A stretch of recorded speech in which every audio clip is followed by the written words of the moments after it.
Nuwun sedulur, jumpa lagi dengan Tubagus Purnama Channel. Semoga penjenengan semua selalu diberikan kesehatan, rezeki yang berlimpah, keselamatan, dijauhkan dari mara bahaya dan bencana, dan semoga semua makhluk berbahagia. Saya ingin bahas tentang yang lagi viral, pawang hujan. Bagaimana cara menjadi pawang hujan? Sangat mudah. Di dalam video ini saya akan membagikan 3 model teori untuk menjadi pawang hujan bagi pemula. Yang pertama adalah teori telekinesis, bahwa intinya kita manusia itu merupakan energi, dan kumpulan awan itu juga energi.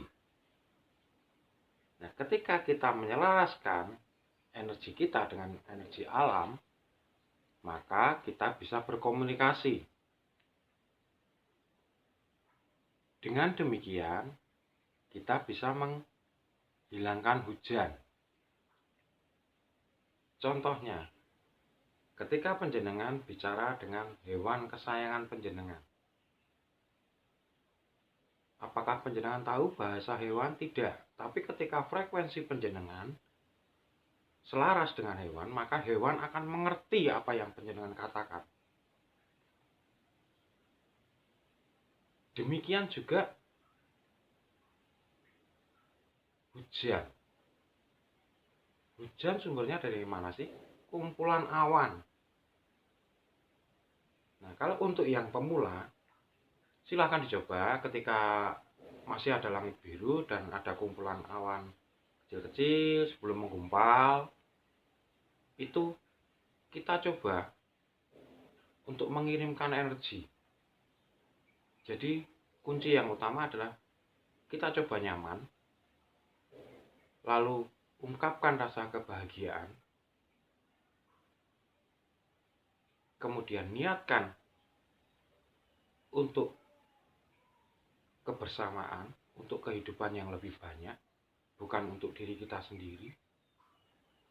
Lalu coba kita pandang awan itu, mulai dari yang kecil dulu. Lalu kita niatkan bicara dengan awan itu, pergi dari sini. Atau kita bisa visualisasikan, kita hapus awan itu. Nah, semakin panjenengan merasakan kebahagiaan, semakin panjenengan mendoakan untuk bersama, semakin panjenengan niatnya semakin kuat, maka awan itu perlahan-lahan akan menghilang. Nah, ini berdasarkan telekinesis. Nanti akan ada telepati. Seperti itu sebetulnya. Bahwa kita memikirkan, kita memvisualisasikan sesuatu, kita hapus, maka terhapus. Jadi kekuatan pikiran yang kita gunakan. Maka dari itu, sedulur, pikiran ini harus kita kendalikan. Jangan sampai pikiran yang mengendalikan kita. Nah, inilah metode yang pertama bagi pemula dengan telekinesis. Jadi energi, pikiran kita pancarkan ke awan.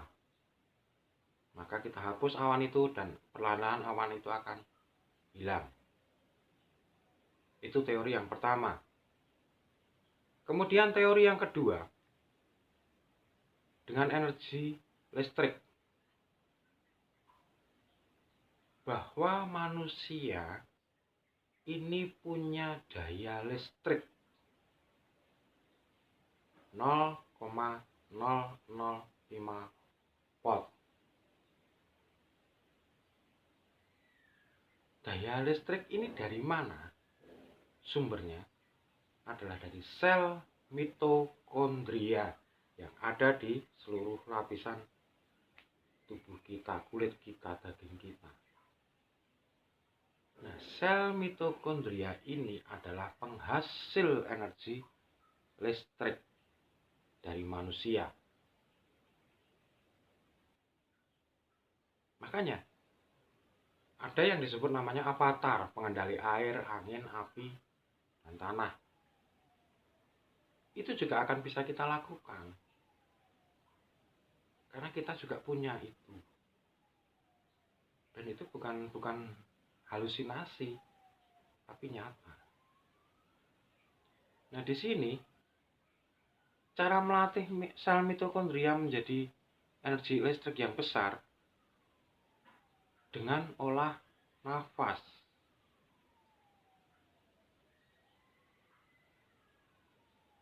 Dengan semakin kita olah nafas, sering olah nafas, maka sel mitokondria kita semakin aktif dan menghasilkan energi listrik yang lebih besar, daya listrik yang lebih besar.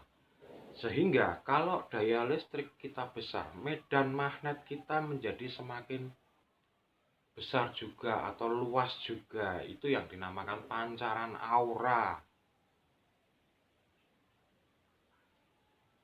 Jadi kalau kita sering berlatih olah nafas, maka aura kita juga akan semakin jelas, semakin terang, dan semakin lebar. Nah, dari situ kita mulai tujukan kepada mendung yang ada di atas kita. Energi ini kita salurkan ke mendung yang ada di atas kita. Tapi kalau dalam teori yang ini, teori energi listrik, itu tidak pernah menyebutkan bahwa hujan bisa dihilangkan, tidak, tapi hanya dipindahkan. Memindahkannya bagaimana? Dengan energi yang kita keluarkan dari tubuh kita. Jadi kita lihat arah mata angin, kita lihat mendungnya, lalu kita pindahkan sesuai angin. Tidak mungkin kita akan memindahkan melawan arah angin, tidak mungkin. Tapi kita pindahkan sesuai angin. Nah, disinilah kita mulai fokus pada awan yang menggantung. Kita sebarkan bagian, kita olah nafas kita keluarkan energi listrik kita geser sesuai arah angin. Maka awan itu akan pindah. Nah, ada dua teori. Untuk bagi pemula silahkan dicoba dengan awan yang kecil dulu. Bahkan nanti bisa kalau sudah sering latihan, awan mendung hitam kita lobangi tengahnya bisa. Nah, ini ada dua cara. Yang tadi telekinesis, yang kedua energi listrik. Yang ketiga adalah cara leluhur Jawa. Cara mbah-mbah saya dulu. Jadi saya belum meyakinkan bahwa ini leluhur Jawa yang kuno, bukan. Tapi cara mbah-mbah saya dulu. Itu mengambil garam kasar, atau kalau orang Jawa bilang garam berasak. Ketika hujan deras, penjenengan lemparkan ke angkasa garam itu, paling satu kepal. Garam dan beras, jangan lupa ya, garam dan beras satu kepal kita lemparkan.